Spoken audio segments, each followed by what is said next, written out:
ஜனநாயகன் படத்தை யாரு வெளியே விட்டது? உதயநிதி அவர்தான் காரணமாங்கிற ஒரு கேள்வி வந்திருக்கு. வாங்க என்னாச்சுங்கிறத பார்க்கலாம். தமிழகத்துல தேர்தல் களம் பரபரப்பா இயங்கி வருது. இன்று காலை ராமநாதபுரம் மாவட்டம் பரமக்குடியில முதல்வர் ஸ்டாலின் அவரு நடைபயிற்சி மேற்கொண்டாரு. அப்ப மக்களை சந்திச்சு வாக்கு சேகரிச்சாரு. இதுக்கிடையில செய்தியாளர்களையும் அவரு சந்திச்சாரு. அப்ப அவர் சந்திக்கும் போது அதிமுக பொதுச் செயலாளர் எடப்பாடி பழனிசாமி அவரு திமுக அரசு மீதும் தலைவர்கள் மீதும் தொடர்ந்து அவதூறெல்லாம் பரப்பிக்கிட்டு இருக்காரு. தோல்வி பயத்துல இப்படி எல்லாம் பேசிக்கிட்டு இருக்காரு. அந்த விரக்தியோட காரணமா அவர் இப்படி எல்லாம் பேசுறாரு, அவதூற பரப்புறாருன்னு சொல்லி இருந்தாரு. எப்பவுமே தமிழ்நாட்டுல போட்டி அப்படின்னா திமுக அதிமுகவுக்கு தான். அதிமுக முகமூடிய போட்டுக்கிட்டு உள்ள நுழைய பிஜேபி பாக்குறாங்க, இதுதான் உண்மைன்னு சொல்றாரு. நான் எங்க போனாலும் காலையில நடக்கிறது என்னோட வழக்கம். இப்ப தேர்தல் காலம் அப்படிங்கறதுனால மக்கள் என்ன நேர்ல சந்திச்சு உற்சாகப்படுத்துறாங்க, உங்களுக்கு தான் எங்களோட வாக்குன்னு சொல்றாங்க.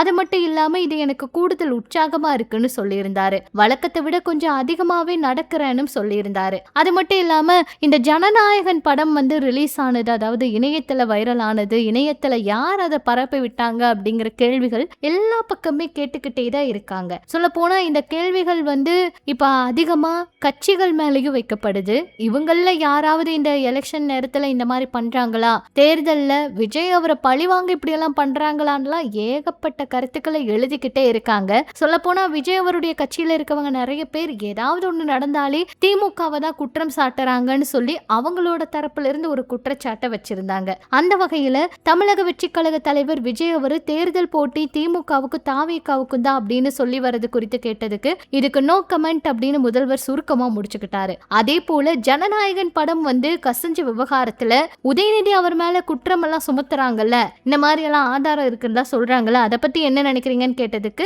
அதை பத்தி எனக்கு தெரியாது, அந்த புகார்களை நான் படிக்கவும் இல்லை, இது போன்ற விவகாரங்களுக்கு நான் பதில் சொல்லணும்னு அவசியமும் இல்லைன்னு சொல்லியிருக்காரு. இந்த மாதிரி விஷயங்களை முதல்வர் நேரடியாவே பதில் சொல்லி ஒரு முடிவுக்கு கொண்டு வந்துட்டாரு. அதாவது ஜனநாயகன் பட கசிவு தேர்தலை குறிவச்சு நடத்தப்பட்ட திட்டமிட்ட அரசியல் சதின்னு அன்புமணி அவர் இதுக்கு முன்னாடி காட்டமா ஒரு பதில கொடுத்திருந்தாரு. ஆக மொத்தத்துல ஜனநாயகன் படம் இப்படி வெளியானதுக்கு ஒட்டுமொத்த நடிகர்களும் அவ்வளவு தூரம் எதிர்ப்பை தெரிவிச்சிருந்தாங்க. இது ரொம்ப தப்பு, அவங்களோட உழைப்பு எவ்வளவு இருக்குதுன்னு தெரியுமா, இந்த மாதிரி விஷயங்கள் எல்லாம் பண்ணாதீங்கன்னு அவ்வளவு தூரம் நிறைய சப்போர்ட் பண்ணியிருந்தாங்க.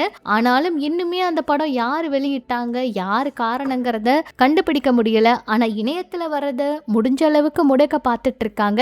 என்ன நடக்க போகுது, இதுல யார் சம்பந்தப்பட்டிருக்காங்கன்னு பொறுத்திருந்து பார்க்கலாம். இது பற்றி உங்களோட கருத்துக்களை சொல்லுங்க.